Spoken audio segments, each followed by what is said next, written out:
Bien-aimés dans le Seigneur, que Dieu vous bénisse richement cet après-midi. Aujourd'hui, nous allons continuer avec notre série d'enseignements sur la vie de Joseph. Pour ceux qui m'ont suivi dans les semaines passées, donc vous avez à me suivre dans les différentes prédications que j'ai apportées sur la vie de Joseph. Donc, ce que je vais faire cet après-midi, c'est la continuité sur la vie de notre bien-aimé frère Joseph. Donc, je vous recommanderai ce soir d'ouvrir vos Bibles dans le livre, n'est-ce pas, de Genèse, chapitre 39, verset 1 à 2. Nous allons lire tous pour la gloire de Dieu. On fit descendre Joseph en Égypte et Pontifa, officier des pharaons, chef des gardes égyptiens, l'acheta des Ismaélites qui l'avaient fait descendre. L'Éternel fit avec lui et la prospérité l'accompagna. Il habita dans la maison de son maître égyptien. Ça, c'est Genèse, chapitre 39, verset 1 à 2. Et nous allons lire maintenant dans Jérémie 29, verset 11. La Bible dit ceci: car je connais tes projets car je connais les projets que j'ai formés sur vous, dit l'Éternel, projets de paix et non de malheur, afin de vous donner un avenir et de l'espérance. Ça, c'est Jérémie, n'est-ce pas, chapitre 29, verset 11. Et pour terminer, nous allons lire dans Matthieu. Nous allons lire dans Matthieu 8. Nous allons lire dans Matthieu 8. Matthieu 8, verset 26. Matthieu 8, verset 26. Nous allons lire pour la gloire de Dieu. Je m'excuse. Matthieu 8, verset 26. Là, vous êtes à la maison, vous pouvez ouvrir dans vos Bibles. Vous pouvez lire ensemble avec moi pour la gloire de Dieu. Nous allons tous lire. Je m'excuse. Nous allons tous lire pour la gloire de Dieu. La Bible déclare ceci. La Bible déclare comme suivant. Matthieu 8, je m'excuse, je dois chercher encore ma Bible me faire tarder pour arriver à ces versets. Voilà.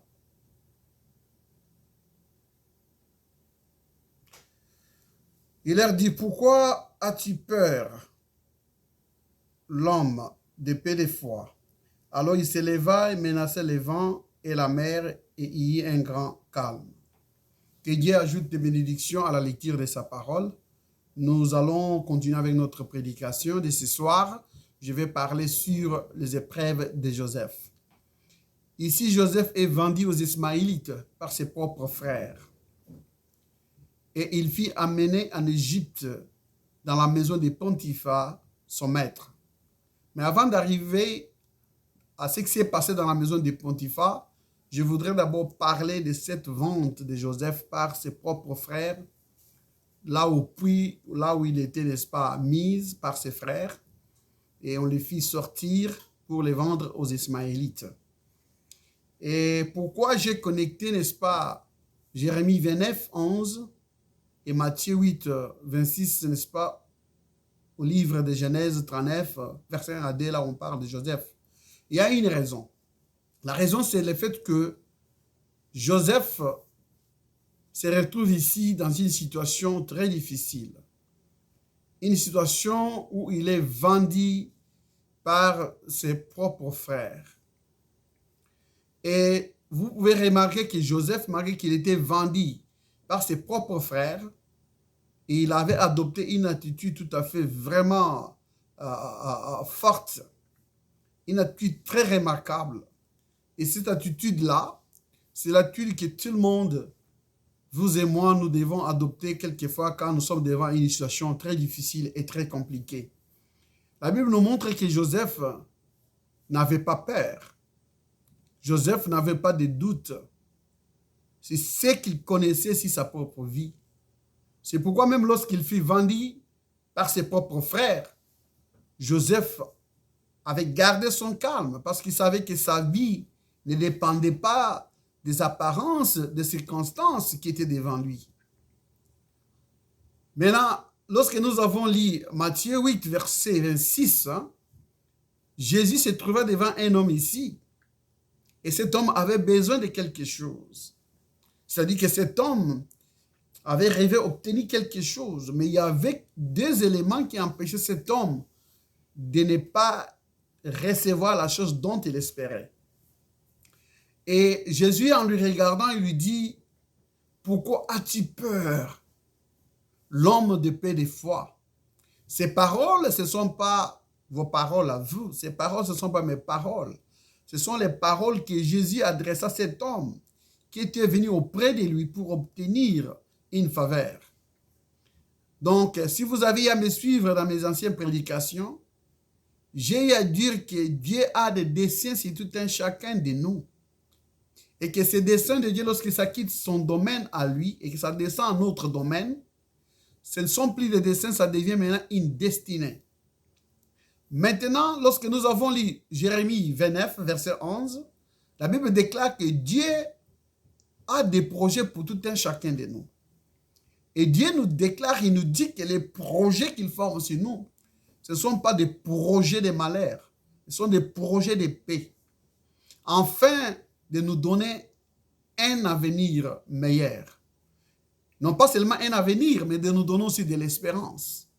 Donc c'est pourquoi lorsque vous vous trouvez devant des situations très difficiles, des situations très compliquées, vous devez parfois faire confiance en Dieu. Parce que votre vie ne dépend pas de vous, ou ne dépend pas des gens qui sont en train de vous faire des choses méchantes, ou des gens qui sont en train de vous créer des situations difficiles pour vous empêcher d'arriver là où se trouve votre destinée. Donc votre vie ne dépend pas de ces gens-là. Votre vie dépend de Dieu. Voilà ici que Joseph fut vendu comme un esclave. Et ce n'était pas n'importe quel esclavagisme, c'était un esclavagisme domestique. Donc Joseph devait aller travailler dans la maison de quelqu'un. Et ce genre d'esclavagisme, très souvent, nous expose des gens qui sont vendus au risque énorme et au traitement vraiment atroce. Parfois des traitements de violence, parfois des traitements physiques et moraux. Lorsqu'on est vendu comme un esclave, on subit parfois ce genre de traitements physiques et de violences parfois morales que je peux considérer parfois comme certaines dans des insultes et des habits parfois sexuels parfois ou des choses mauvaises auxquelles on peut se retrouver dans des situations où on est esclave. Et parfois, on subit des agressions et des exploitations. Donc ici, Joseph devait aller travailler dans la maison de quelqu'un. Devait aller donner tout son temps à travailler pour des gens pour lesquels il a été vendu. Il devait accomplir des tâches parfois difficiles et des tâches parfois trop lourdes. Mais nous voyons que Joseph n'avait pas peur. Et nous voyons que Joseph n'avait pas de doute sur la destinée de sa vie parce qu'il avait un calme incroyable. Bien qu'il était vendu, il n'avait pas l'air inquiet. Il n'avait pas l'air vraiment tourmenté. Donc, vous voyez, donc, il était devant une situation compliquée, une situation très difficile, mais il ne manifesta pas une certaine, disons, inquiétude. Parce que la peur, c'est la projection d'une pensée erronée. Et cette pensée erronée crée parfois des émotions négatives, d'angoisse, de panique, de malaise, de tension, d'inquiétude en nous quelquefois. Et parfois, ça nous amène parfois, n'est-ce pas, une projection d'une pensée erronée qui nous met dans une situation d'intimidation. Et quand on est dans une situation qui nous fait peur, cela peut dérégler tout notre organisme. Vous voyez, ça peut dérégler tout notre organisme. Ça fait perturber notre estomac. Donc, nous voyons que Joseph fit dans cette situation-là, mais il avait une certaine attitude, disons, posée. Il avait un calme incroyable. Il avait ce qu'on appelle le contrôle de soi. Vous voyez. Donc, ce que je voulais vous faire remarquer ce soir, c'est qu'il y a deux éléments principaux qui s'interposent entre l'homme et sa destinée. Ces éléments sont les doutes et la peur. C'est bien ces deux éléments-là qui constituent l'unique ennemi de l'homme. L'homme et la femme ne peuvent pas arriver à réaliser ce qu'ils ont dans leur pensée comme vision, comme rêve, lorsque tout leur être est animé par la peur et les doutes. C'est pourquoi Jésus, qui voulait amener un miracle dans la vie de cet homme, il lui posa la question de savoir. Il dit, l'homme, pourquoi as-tu peur? Il dit, toi l'homme de peu de foi, pourquoi as-tu peur? Donc, en quelque sorte, Jésus voulait dire que si cet homme n'était pas entré dans ses droits les plus légitimes, c'était à cause du doute et de la peur. Parce que vous allez remarquer, Jésus utilise le mot peu de foi. Peu de foi. Le mot paix ici exprime les doutes. Le mot paix ici exprime la peur. Donc la peur et le doute avaient empêché cet homme ici, n'est-ce pas, de recevoir ce dont il avait besoin. Ce qui lui appartenait par les droits divins. Donc il ne pouvait pas entrer en possession du dessein de Dieu, des projets de Dieu, parce qu'il avait peur. Joseph, par son attitude, nous montre qu'il était un homme de grande foi. Il avait foi dans la promesse de Dieu, il avait foi dans ses rêves, il avait foi dans ses visions, parce qu'il savait que ça venait de Dieu. Lorsque Dieu vous donne quelque chose, lorsque Dieu vous parle, et il confirme, n'est-ce pas, ses visions et ses rêves par sa parole, vous ne devez pas reculer. Vous devez avoir une grande foi dans ce que Dieu vous a déclaré. Donc Joseph avait, n'est-ce pas, la foi dans ses visions, dans ses rêves. Et il savait que c'était Dieu qui lui avait parlé. Bien qu'il fût vendu comme un esclave, Joseph savait que tôt ou tard, ce que Dieu avait déclaré dans sa vie allait arriver. Vous voyez que Joseph est vendu par ses frères comme esclave. Il est maintenant dans un environnement plein d'incertitudes. Et lorsque très souvent nous sommes dans un environnement que l'on ne connaît pas, très souvent on a peur. On n'a pas de confiance. La vie et l'environnement de Joseph venaient d'être changés. Ça venait d'être modifié par une circonstance créée et voulue par ses frères. Mais Joseph ne s'est pas fié, n'est-ce pas, aux apparences de la circonstance de sa vie. Joseph n'a pas regardé ce qui était en train d'arriver devant lui. Joseph avait ses yeux fixés vers l'avenir parce qu'il savait que les circonstances dans lesquelles il était, la situation dans laquelle il était, ce n'était que des situations momentanées.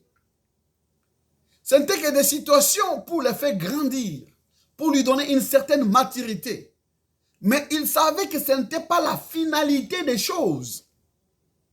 Parce qu'il y a des moments dans cette vie où vous allez passer des moments de calvaire, des moments de difficulté, des moments de combat, des moments de pleurs et de grincements de dents. Mais faites comme Joseph. Gardez votre calme. Confiez-vous à l'Éternel. Soyez fidèles à la parole de Dieu, à ses promesses. Si Dieu vous a parlé, si Dieu vous a déjà montré certaines situations, Ne vous fiez pas aux apparences des difficultés et des combats que vous êtes en train de traverser. Joseph passait des moments compliqués, des moments difficiles. Il pouvait se dire, bon, peut-être que j'avais tout simplement fait un mauvais rêve, peut-être que j'avais peut-être rencontré à mes frères et à mes parents des choses qui n'allaient pas arriver. Mais nous voyons que Joseph, il était confiant en lui-même. Nous voyons que Joseph n'était pas inquiet. Joseph n'était pas tourmenté. Joseph n'était pas, n'est-ce pas, dérangé par ce qui était devant lui. Parce qu'il savait que c'est lui qui l'a créé, était au-dessus des événements et des circonstances dans lesquelles il était en train de se retrouver. Donc l'acte posé par le frère de Joseph, lorsque nous regardons ça du point de vue naturel, ça ne paraît pas être un acte loyal. Et pourtant, c'était dans la volonté de Dieu pour que Joseph puisse être vendu de cette manière, afin que Dieu puisse faire sortir quelque chose qui était dans Joseph, pour que ça puisse être vu et vécu de tous. Parce que si Joseph était tout simplement resté parmi ses frères, toute sa vie, il n'allait faire que rencontrer les songes, rencontrer les songes, rencontrer les songes. Rien n'allait se reproduire. Donc, il aurait fallu que Joseph quitte au milieu des douteurs. Il aurait fallu que Joseph quitte au milieu des gens qui avaient peur. Il aurait fallu que Joseph quitte au milieu des gens de peu de foi. Parce que dans son environnement, parce qu'au milieu de ses frères, il n'y avait personne qui croyait en Joseph. Voilà pourquoi Dieu ne pouvait pas exercer son don au milieu des douteurs, au milieu des gens qui avaient peur. Dieu devait faire sortir les dons qu'il avait mis en Joseph et l'exercer quelque part d'autre où les gens devaient avoir confiance dans les dons de Joseph. Voilà pourquoi Dieu, il a orchestré tous ces événements qui se sont déroulés dans la vie de Joseph. Voilà pourquoi Dieu a permis à ce que ses frères puissent vendre Joseph, pour que Joseph puisse faire sortir tout ce qui était meilleur en lui-même. Parce que s'il était resté au milieu des douteurs, au milieu des critiqueurs, au milieu des gens qui ne croyaient pas, au milieu des gens de peu de foi, Joseph n'allait jamais réaliser, n'est-ce pas, les dons qu'il avait. Vous savez, très souvent, lorsque nous sommes dans une zone de confort, cela nous met parfois dans un état difficile de faire sortir ce qu'il y a de meilleur au-dedans de nous-mêmes. Donc Joseph, lorsqu'il était au milieu de ses frères et qu'il rencontrait ses songes, personne n'y croyait. Et quand vous êtes parmi les gens qui vous ne croient pas, vous ne pouvez pas avancer. Même lorsque vous avez des visions, même lorsque vous avez des projets que vous voulez réaliser, il faut que vous ayez ne fût-ce qu'une personne qui croit en vous, pour que cela vous donne une certaine motivation. Mais quand vous êtes au milieu des gens qui doutent, au milieu des gens qui vous mettent par terre, même lorsque vous avez de meilleures choses que vous voulez réaliser, il vous sera difficile d'arriver là où vous voulez arriver. Donc Joseph, ces situations de difficultés, de doutes, avait fait en sorte que Dieu puisse le faire sortir de ces milieux-là. Donc la vente de Joseph, ça paraît comme un acte du point de vue naturel qui n'est pas loyal, mais c'était dans la volonté de Dieu. Vous savez, quelquefois lorsque nous nous trouvons devant des situations stressantes, des situations très difficiles, des situations, n'est-ce pas, troublantes, nous avons quelquefois des réactions émotionnelles. Et ces émotions peuvent quelquefois nous faire perdre, n'est-ce pas, la raison ou la maîtrise de soi. Et ça peut nous faire entrer dans une zone de panique, n'est-ce pas, d'intimidation, de doute. Mais je voudrais vous dire ce soir que c'est devant les situations difficiles que les hommes les plus forts se découvrent. C'est devant les situations les plus atroces que Dieu vous fait grandir. Donc, la vie que nous vivons ici-bas, c'est un mélange de moments heureux et de moments malheureux. La vie que nous vivons ici-bas, c'est un mélange de situations faciles et de situations difficiles. Très souvent, lorsque nous nous retrouvons devant ce genre de situations difficiles, des situations atroces, des situations malheureuses, nous avons l'impression que le monde entier va s'écrouler sur nous. Mais ce sont ces moments-là, difficiles. Ce sont ces moments, n'est-ce pas, des situations compliquées. Ce sont ces moments qui nous mettent à l'épreuve, qui nous fait grandir. Bien-aimés. Cet après-midi, je voudrais vous demander d'être comme Joseph. Il était devant une situation difficile. Il était devant une situation compliquée. Mais il avait confiance à celui qui l'avait créé. Il ne s'est pas fié aux apparences du moment. La Bible dit que Joseph avait enduré toutes sortes de souffrances, d'humiliations, de rejet. Mais il resta sans aucune plainte ni murmure auprès de ceux qu'il avait achetés et auprès de ceux qu'il avait vendus.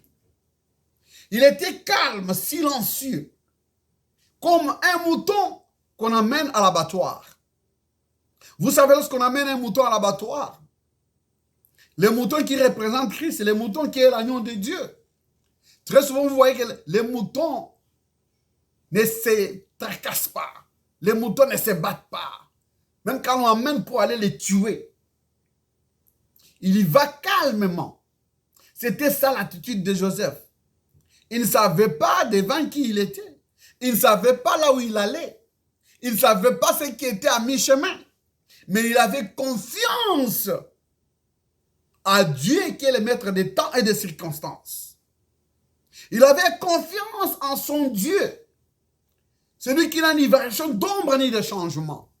Il savait que le Dieu qu'il avait fait sortir de la maison de son père, le Dieu qui avait permis à ce qu'il puisse être vendu, c'est ce même Dieu-là qui va les protéger. C'est le même Dieu-là qui va les garder. Donc Joseph avait confiance à son Dieu. Joseph n'essayait pas de condamner les uns et les autres.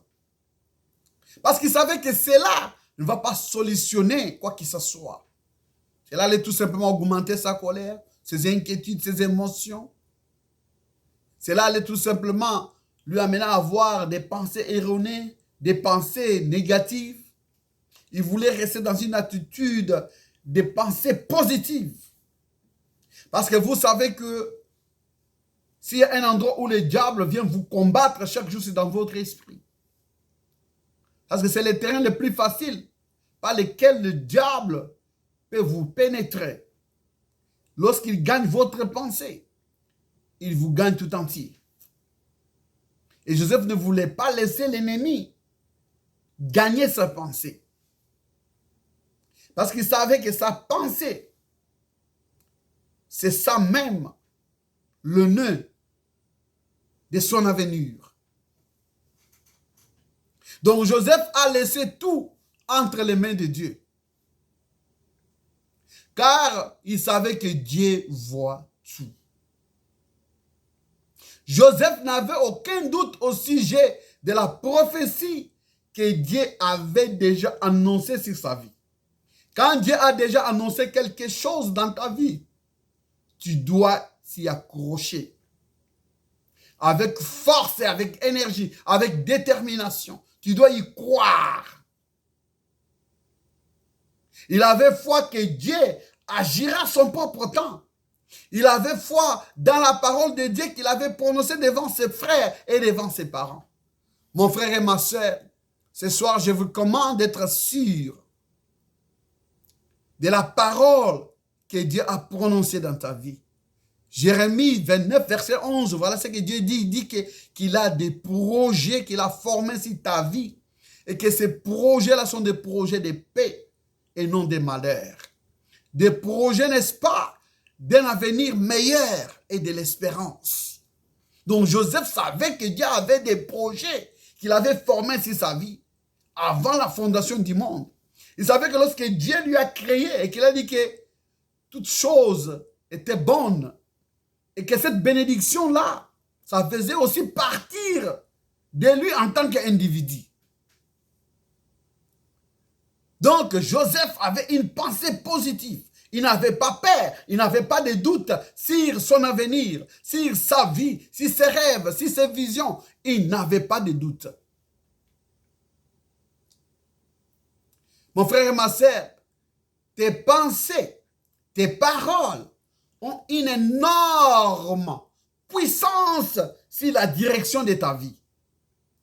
Tes pensées et tes paroles façonnent ton bien-être. Tes pensées et tes paroles façonnent tes affaires. Tes pensées et tes paroles façonnent tes succès. Tes pensées et ta parole façonnent ta réussite. Tes pensées et ta parole façonnent ton bonheur. Tes pensées et tes paroles façonnent ton avenir.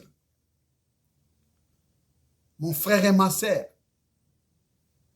tu dois te préparer à recevoir ce que tu as demandé.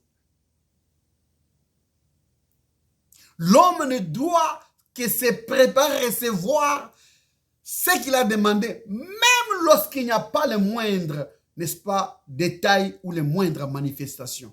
Tu dois croire que ce que tu as demandé, tu vas le recevoir. Vous ne pouvez pas demander la réussite tout en s'attendant à l'échec. C'est la situation pour laquelle on se prépare à obtenir. C'est ça qui va arriver.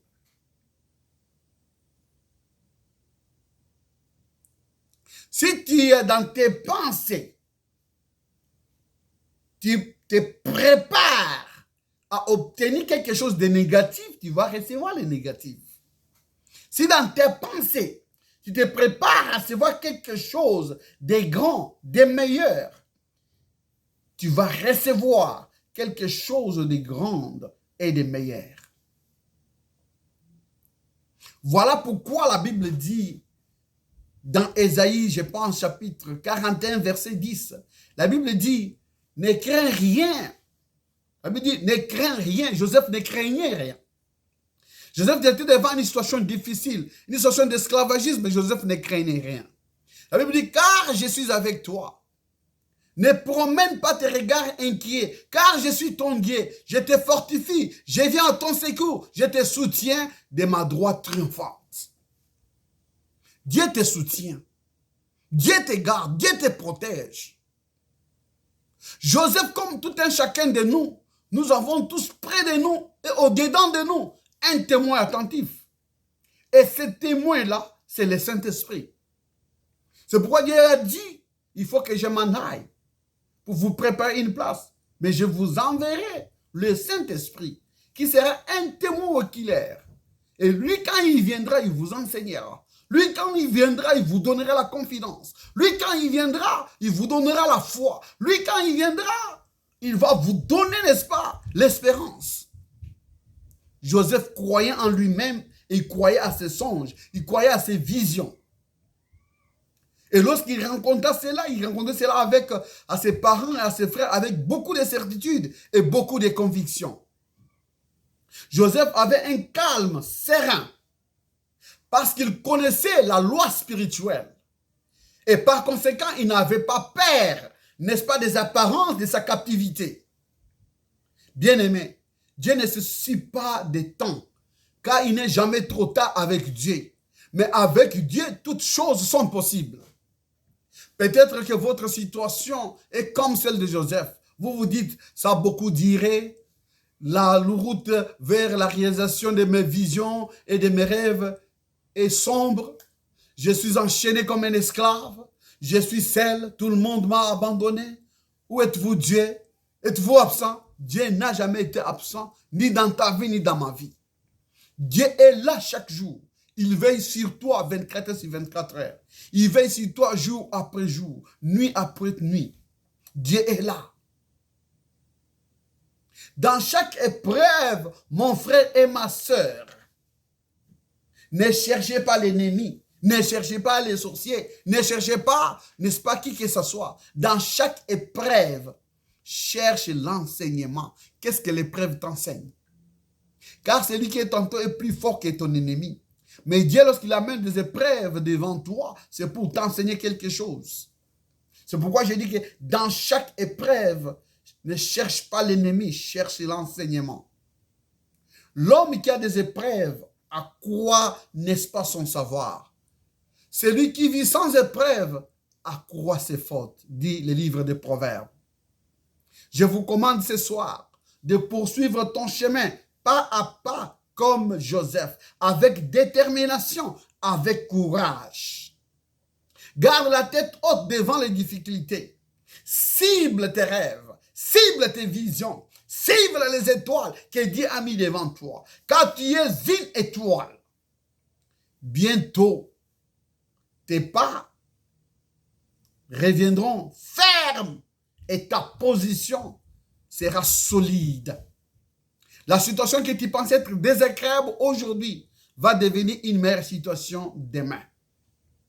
Mon frère et ma sœur,